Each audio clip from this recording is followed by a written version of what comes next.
آمنوا استعينوا بالصبر والصلاة إن الله مع الصابرين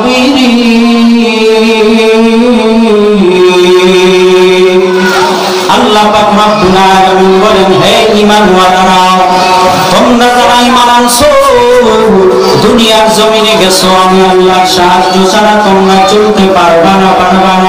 তবে আমার থেকে তোমাদেরকে সাহায্য নিতে হবে। আর এই সাহায্য নেওয়ার জন্য আমি আল্লাহ তোমাদেরকে দুইটা কর্মসূচি দিয়া দিলাম।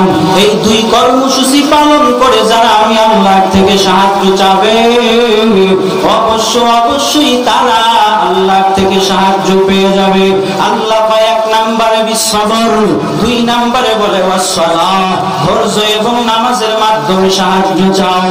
এই দুই কর্মসূচি পালন করে যদি সাহায্য চাইতে পারো, আল্লাহ পাক অবশ্যই তোমাদেরকে সাহায্য করবে। কারণ দুনিয়ার মানুষ থেকে সাহায্য নেওয়ার জন্য কিছু মাধ্যম কৌশল অবলম্বন করতে হয়। কেউ কোনো কৌশল ছাড়া সাহায্য দেয় না।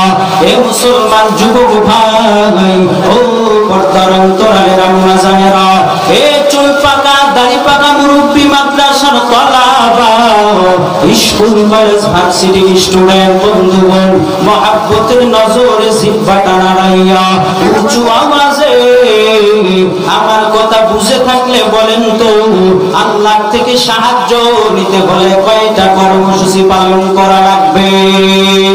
দুইটা কর্মসূচি। এক নম্বরে আল্লাহ কয় বিসবর, দুই নম্বরে আল্লাহ কয় ওয়াসসালাহ। সবর এবং সালার মাধ্যমে আল্লাহর থেকে সাহায্য নিতে হবে।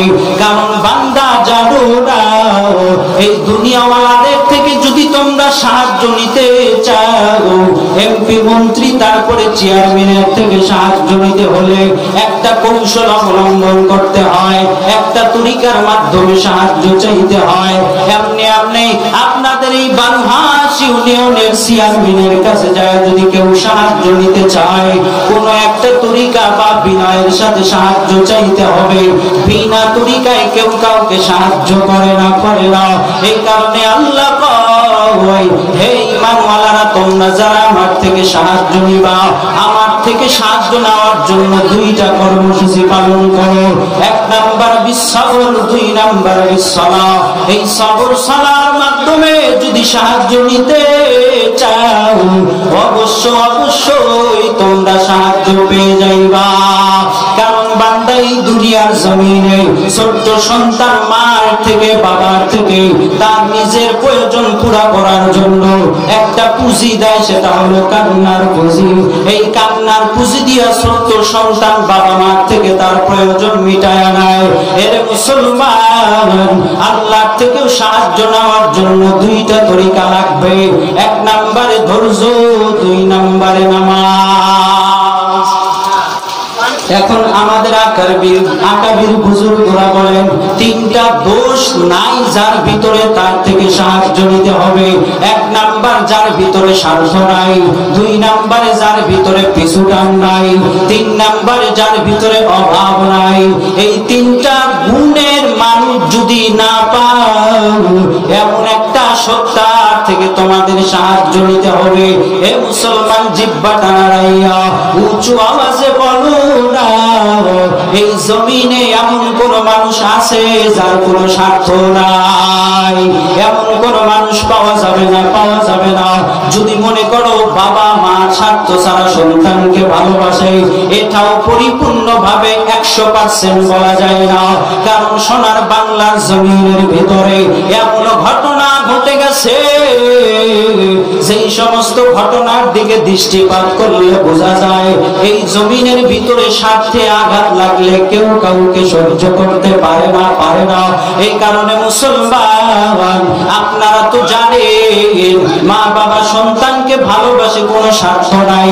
তবে এই কথাটাও 100% সত্য না। কারণ সোনার বাংলায় এই তো আপনারা হয়তো বা দেখেছেন গত কিছুদিন আগে আপনারা ফেসবুক শরীফের ভিতরে দেখেছেন, কেউ বা সোশ্যাল মিডিয়াতে দেখেছেন, ওই ব্রাহ্মণবাড়িয়া জেলার সরাইল উপজেলার ময়না নামের ছোট্ট একটা মেয়েকে তার নিজের মা হত্যা করে ফেলল।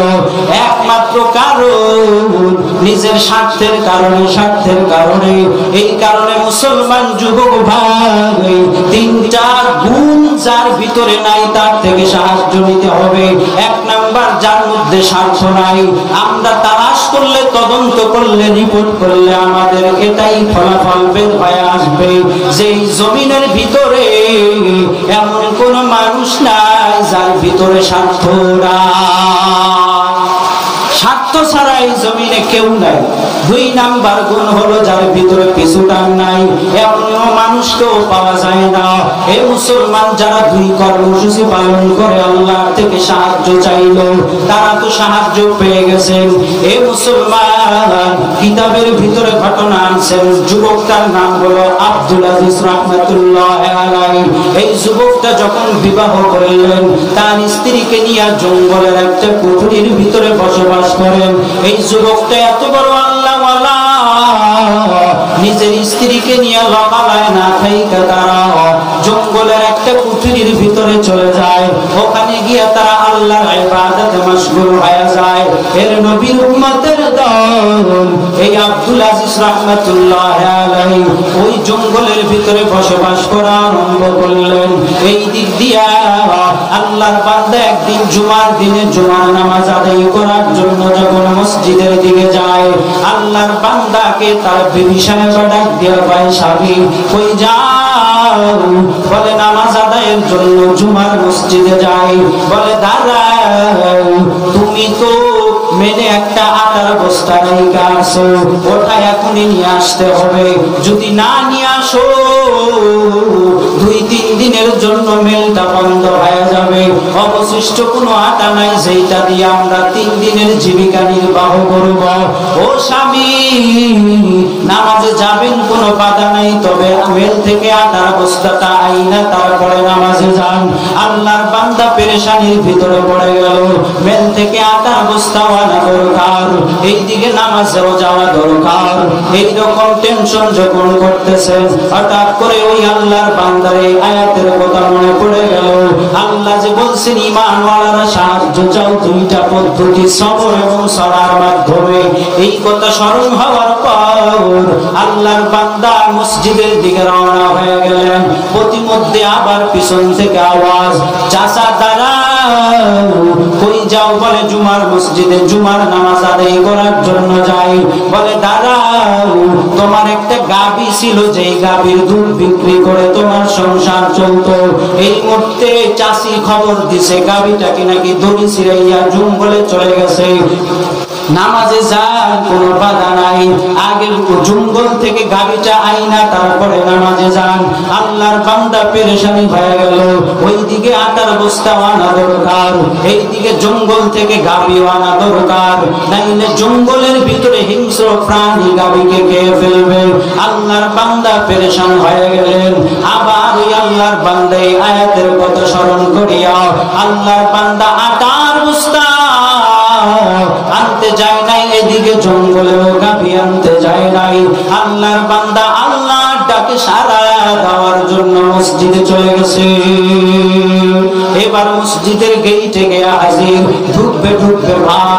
এইবার পিছন থেকে আরেকজন আওয়াজ দেয়, দাঁড়াও, তুমি যে নামাজে যাও, তোমার জমি আর আমার জমিটা পাশে, পানির অভাবে ফসলের জমিতে পানি দেওয়া যায় না।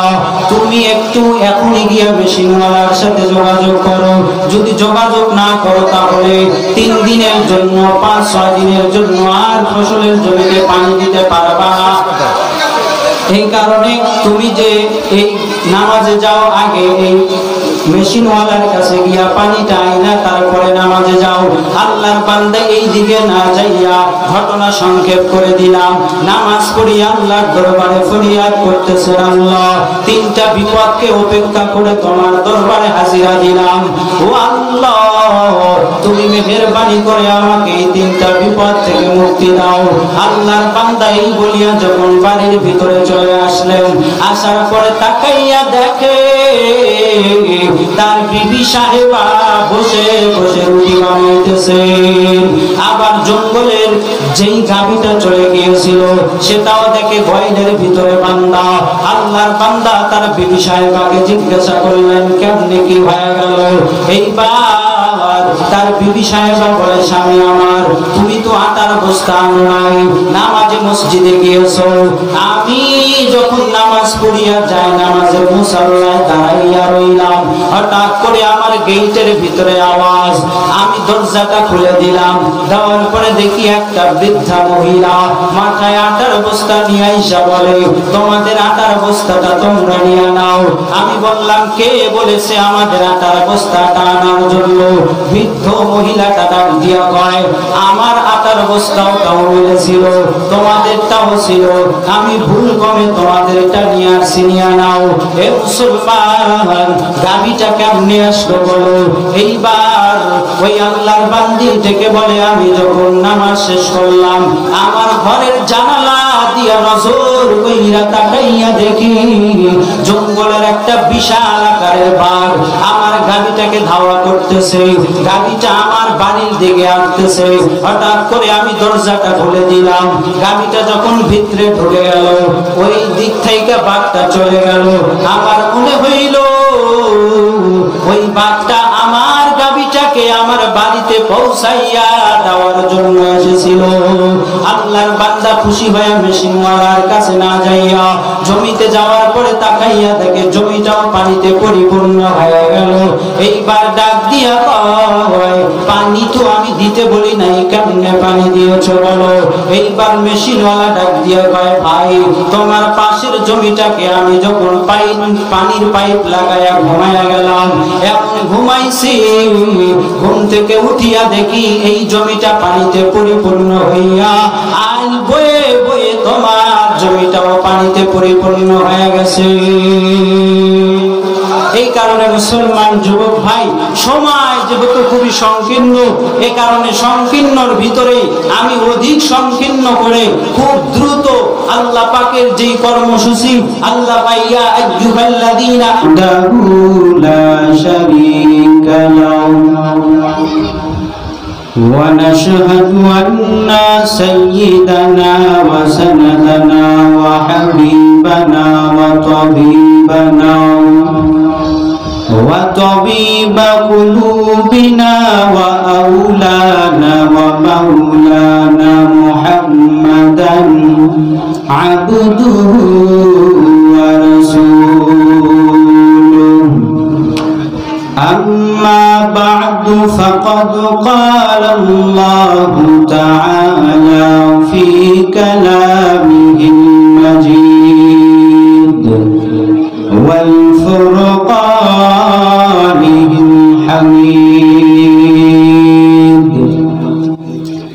يا أيها الذين آمنوا استعينوا بالصبر والصلاة إن الله مع الصابرين. وقال النبي صلى الله عليه وسلم إنما الأعمال بالنيات أو كما قال النبي عليه الصلاة والسلام. সকলে প্রাণ খুলে মহব্বতে দরুদ ইব্রাহিম পড়ি। আল্লাহুম্মা সাল্লি আলা মুহাম্মাদিন ওয়া আলা আলি মুহাম্মাদ কামা সাল্লাইতা আলা ইব্রাহিম ওয়া আলা আলি ইব্রাহিম ইন্নাকা হামিদুম মাজিদ।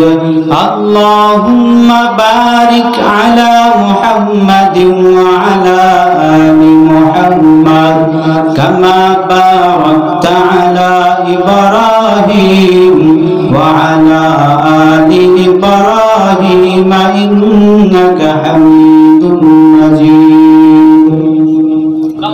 उल्फत में बराबर के वफा हो के जफा हो, उल्फत में बराबर के वफा हो के जफा हो, हर चीज में लज्जत है अगर दिल में मजा हो। दुनिया में हो दुनिया का तलब घर नहीं हो, बाजार से गुजर हो खरीदार नहीं हो, बाजार से गुजर हो खरीदार नहीं हो। आए बंदा ये खुदा चाहोगा उनकी मुलाकात, जल्दी से आ बैठे सुन हजरत की नसीहत, जल्दी से आ बैठे सुन हजरत की नसीहत। हम्द बेहद मर खुदाए पाके रहो, आके इमादत मस्ते खाके रहो, आके दर आदम दुमिद उलू है रहो, दादे आज तूफान जाते उलू है रहो। अल्हम्दुलिल्लाह ঐতিহ্যবাহী দিঘড়িয়া যুব সমাজের উদ্যোগে আয়োজিত আজকের এই বিশাল বিরাট ইসলামী জলসা 23 আগস্ট 2025। উক্ত আজ মাহফিলের সম্মানিত সভাপতি, প্রধান অতিথি, বিশেষ অতিথি বৃন্দ, মুআজ্জাজ মুকাররম, জাতির মাথার মুকুট, জাতির কর্ণধর, জাতির রাহবার, জাতির গৌরব, জাতির শ্রেষ্ঠ সন্তান ওয়ারাসাতুল আম্বিয়া হযরত উলামায়ে কেরাম, বহু দূর দূরান্ত থেকে আগত আল্লাহ পাকের আশিকিন, জাকিরিন, শাকিরিন, মুহিব্বিন, মুরব্বিয়ানে আওয়াম, কলিজার টুকরা আমার সমবয়সী যুবক বন্ধুগণ, স্নেহের ছোট ভাই, বুড়ো বাবারা, যুবক ভাইয়েরা, পর্দার আড়ালে অবস্থানদাতা, শ্রদ্ধেয়া আমার সম্মানিতা মা ও বোনেরা, আমরা সর্বপ্রথম সেই আল্লাহ তাআলার দরবারে লাখো কোটি শুকরিয়া আদায় করতেছি যে মহান আল্লাহ পাক রব্বুল আলামিন আমাদেরকে অত্যন্ত দয়া ও মায়া করে পবিত্র জায়গায় এসে দ্বীনের কিছু কথা শোনাবার বলাবার জন্য কবুল করলেন। এজন্য সকলেই মহাব্বতে রব্বে কারিমের দেওয়া জবান দিয়ে আল্লাহ তাআলার শুকর আদায় করি। সকলেই জবান খুলে জিহ্বা নাড়াইয়া উঁচু আওয়াজে বলি আলহামদুলিল্লাহ। অথবা লক্ষ কোটি দরুদ ও সালাম সাইয়্যিদুল আম্বিয়া হাবিবে কিবরিয়া রহমতে আলম সাইয়্যিদুস সাকালাইন ইমামুল মুরসালিন খাতামুন নবিয়্যিন হযরত মুহাম্মদুর রাসূলুল্লাহ সাল্লাল্লাহু আলাইহি ওয়াসাল্লামের উপর। সর্বোপরি সকল যাদের অক্লান্ত পরিশ্রমের মাধ্যমে আজকের এই সুন্দর আয়োজন, মাইক, লাইট, প্যান্ডেল, অর্থ দিয়ে, টাকা দিয়ে, শ্রম দিয়ে, ভালোবাসা দিয়ে, বিবেক দিয়ে, বুদ্ধি দিয়ে যারা এই মাহফিলের জন্য সহযোগিতার হাত অগ্রসর করেছেন, আল্লাহ পাক সবাইকে এর উসিলায় এ কালে শান্তি ও পরকালে মুক্তির ব্যবস্থা দান করুন, আমিন। মুহতারাম হাজিরিন, আমি আপনাদের সামনে কিছু কথা বলার নিয়তেই পবিত্র কালামুল্লাহ শরীফ থেকে সূরাতুল বাকারা থেকে একখানা আয়াতে কারিমা তেলাওয়াত করেছি এবং বিশ্ব নবী, শেষ নবী, মায়ার নবী, শ্রেষ্ঠ নবীর অসংখ্য অগণিত হাদিসের বাণী থেকে এক টুকরা হাদিসের অংশ তেলাওয়াত করেছি। তেলাওয়াতকৃত আয়াত এবং হাদিসের আলোকেই সামান্য কিছু সময় বয়ান হবে। আল্লাহ পাক যদি আমাকে বলবার এবং আপনাদেরকে শ্রবণ করার তৌফিক দান করেন তবেই সম্ভব।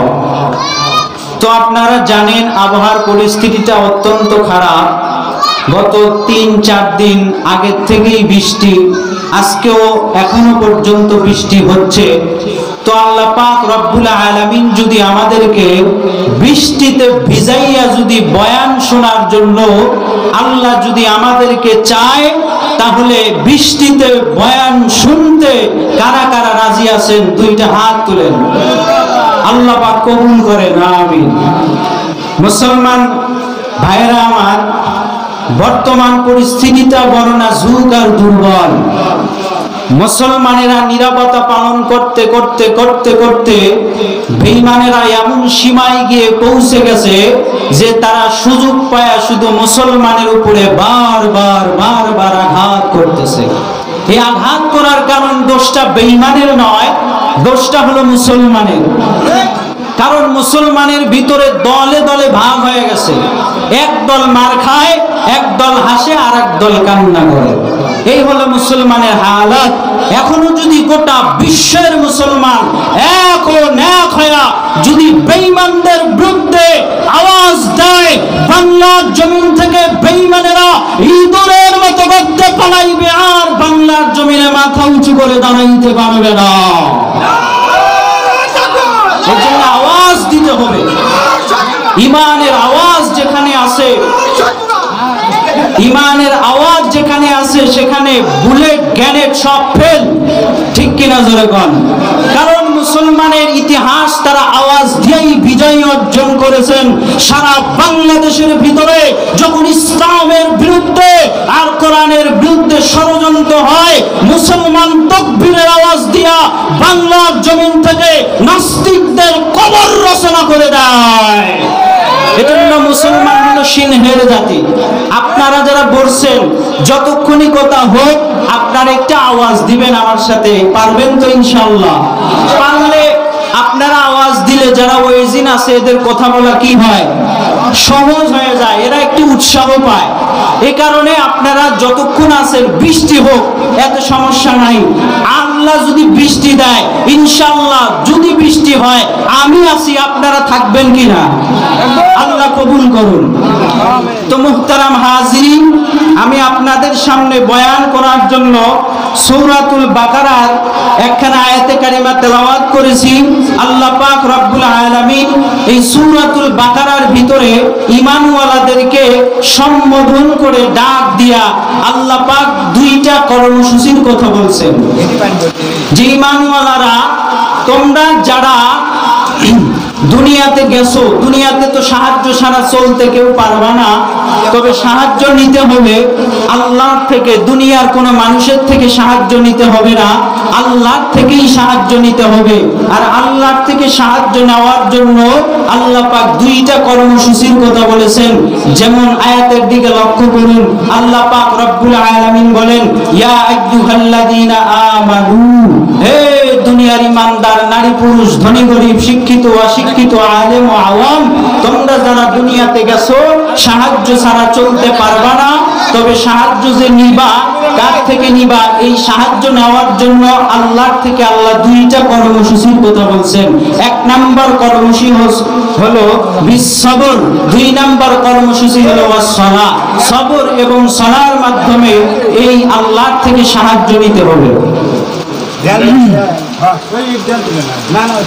আল্লাহ পাক রব্বুল আলামিন পবিত্র কোরআনে পাকের ভিতরে বলেছেন, ইয়া আইয়ুহাল্লাযীনা আমানুস্তাঈনু বিস-সাবরি ওয়াস-সালাহ ইন্নাল্লাহা মা'আস-সাবিরিন।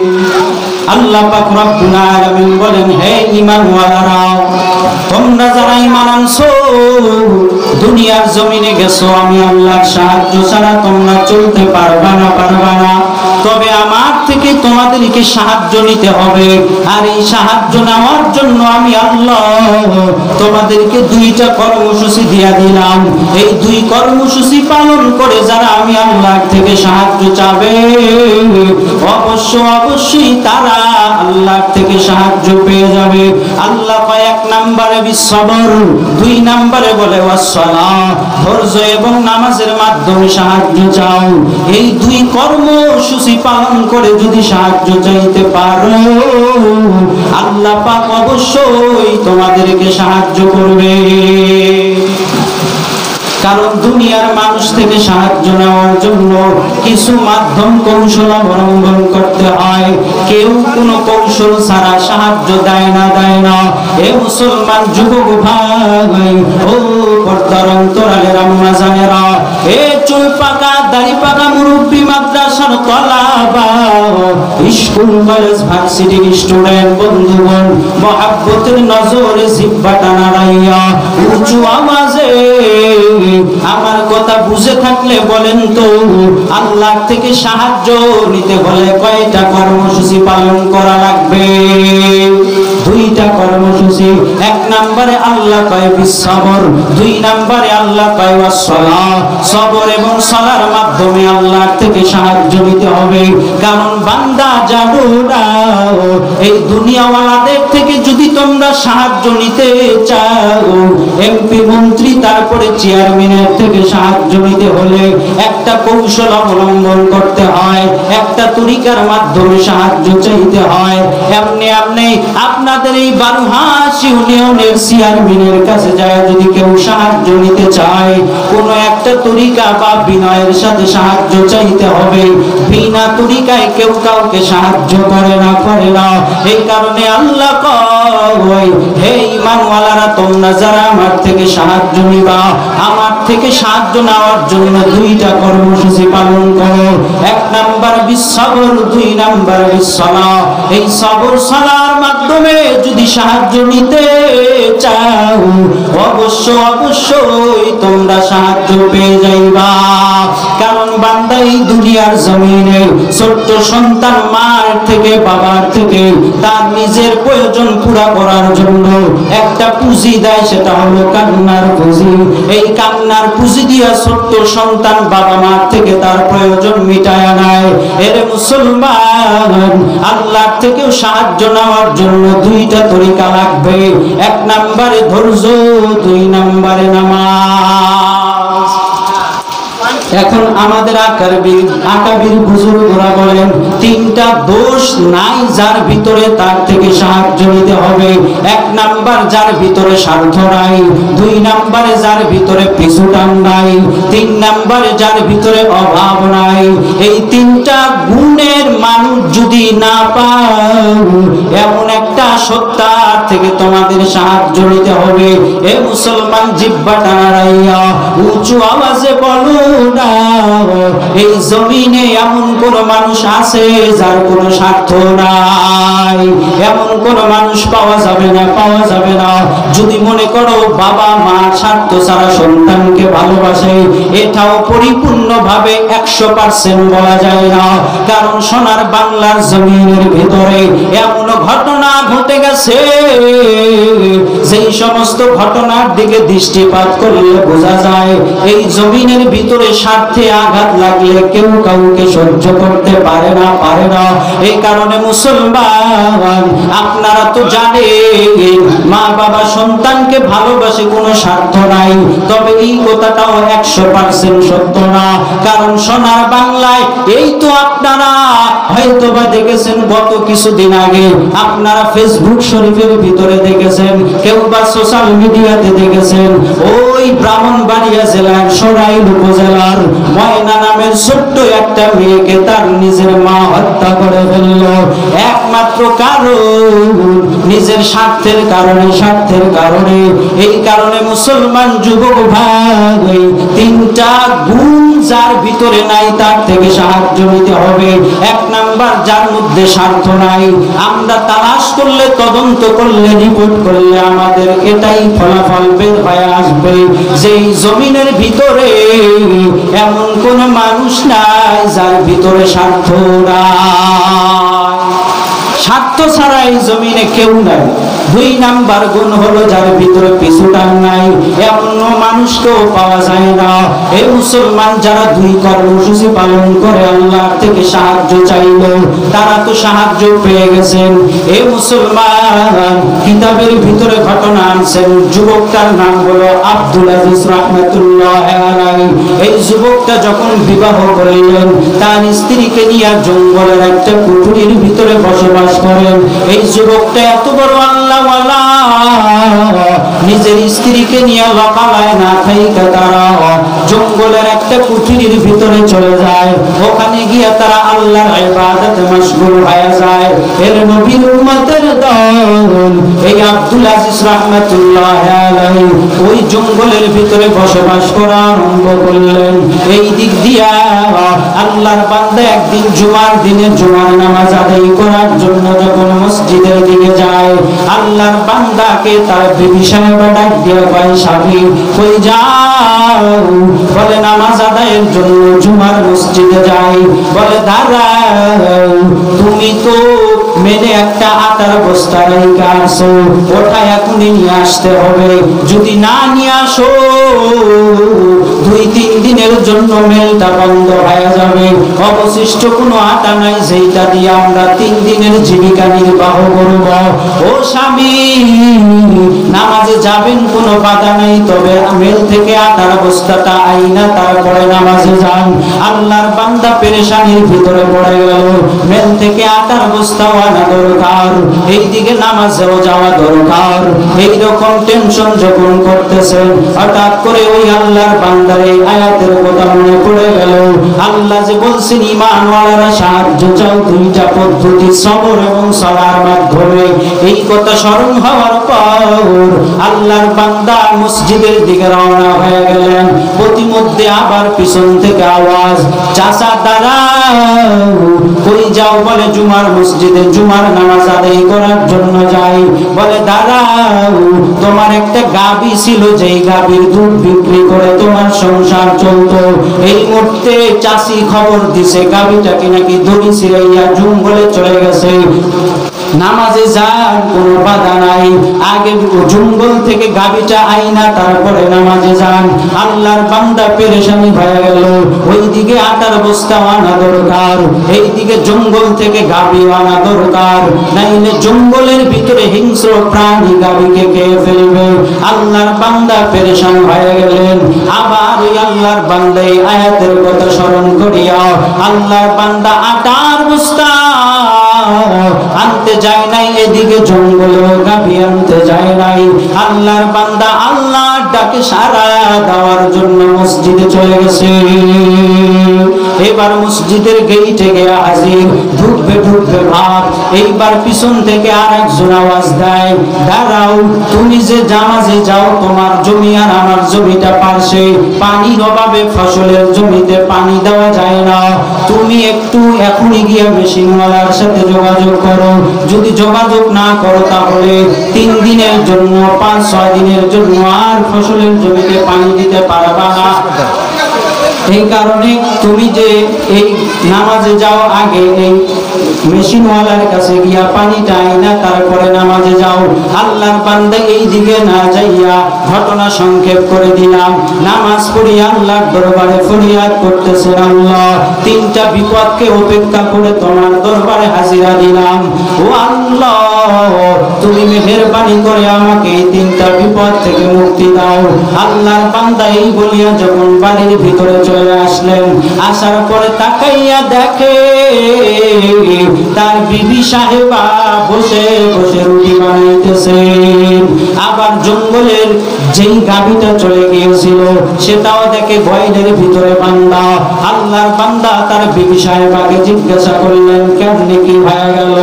এইবার তার বিবি সাহেবা বলে, স্বামী আমার, তুমি তো আটার বস্তা আনো নাই, নামাজে মসজিদে গিয়েছো।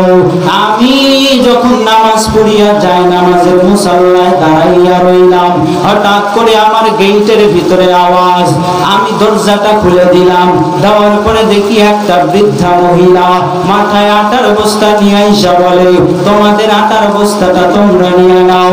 আমি বললাম, কে বলেছে আমাদের আটার বস্তাটা আনার জন্য? বৃদ্ধ মহিলাটা ডাক দিয়া কয়, আমার আটার বস্তাটাও মিলেছিল, তোমাদেরটাও ছিল, আমি ভুল কমে তোমাদেরটা নিয়ে আসছি, নিয়ে নাও। এ মুসলমান, গাভীটা কেমনে আসলো বলো? এইবার ওই আল্লাহর বান্দি থেকে বলে, আমি যখন নামাজ শেষ করলাম, আমার ঘরের জানালা দিয়া নজর কইরা তাকাইয়া দেখি জঙ্গলের একটা বিশাল আকারের বাঘ আমার গাভীটাকে ধাওয়া করতেছে। গাভীটা আমার বাড়ির দিকে আসতেছে। হঠাৎ করে আমি দরজাটা খুলে দিলাম, গাভীটা যখন ভিতরে ঢুকে গেল, ওই দিক থেকে বাঘটা চলে গেল। আমার মনে হইল ওই বাঘটা আমার গাভীটাকে আমার বাড়িতে পৌঁছাইয়া দেওয়ার জন্য এসেছিল। আল্লাহর বান্দা খুশি হয়ে মেশিনওয়ালার কাছে না যাইয়া জমিতে যাওয়ার পরে তাকাইয়া দেখে জমিটাও পানিতে পরিপূর্ণ হয়ে গেল। এইবার ডাক দিয়া কয়, পানি তো আমি দিতে বলি নাই, কেমনে পানি দিয়েছো বলো। এইবার মেশিনওয়ালা ডাক দিয়ে কয়, ভাই তোমার পাশের জমিটাকে আমি যখন পানির পাইপ লাগাইয়া ঘুমাইয়া গেলাম, এমন ঘুমাইছি, ঘুম থেকে উঠিয়া দেখি এই জমিটা পানিতে পরিপূর্ণ হইয়া আজ বয়ে বয়ে তোমার জমিটাও পানিতে পরিপূর্ণ হয়ে গেছে। এই কারণে মুসলমান যুবক ভাই, সময় যেহেতু খুবই সংকীর্ণ, এ কারণে সংকীর্ণর ভিতরে আমি অধিক সংকীর্ণ করে খুব দ্রুত আল্লাহ পাকের যেই কর্মসূচি, আল্লাহ পাইয়া আইয়ুহাল্লাযীনা আমানুস্তাঈনু বিস-সাবরি ওয়াস-সালাহ, ঈমানওয়ালারা সাহায্য চাও সবর এবং সালার মাধ্যমে, এই দুইটা কর্মসূচি পালন করে যদি সাহায্য নিতে পারো, আল্লাহ পাক অবশ্যই তোমাদের সাহায্য করবেন। কেমনে সাহায্য করলো এই কথাটা বোঝানোর জন্যই সংক্ষিপ্ত আকারে এই ঘটনাটার দিকে ইঙ্গিত করেছিলাম। তো আল্লাহ পাকের কাছে দোয়া করি, আল্লাহ পাক যেন তার কাছে যেভাবে সাহায্য চাইলে আল্লাহ খুশি হবেন, সেইভাবেই আমাদের সাহায্য চাওয়ার তৌফিক দান করেন। আর আমার জন্য সবাই দোয়া করবেন, যেহেতু আমি এখনো ছাত্র মানুষ, কথাবার্তা যদি বলে ফেলি ভুল কিছু, অবশ্যই আমাকে ক্ষমার দৃষ্টি দিয়ে দেখবেন। আল্লাহ পাক যেন আমাকে কবুল করেন এবং এই যুবক ভাইদেরকে এবং এই মাহফিলকেও আল্লাহ পাক কবুল করেন। এই বলে আমি আমার সংক্ষিপ্ত আলোচনা শেষ করছি। ওয়া আখিরি দাওয়ানা আলহামদুলিল্লাহি রাব্বিল আলামিন। আসসালামু আলাইকুম ওয়া রাহমাতুল্লাহ।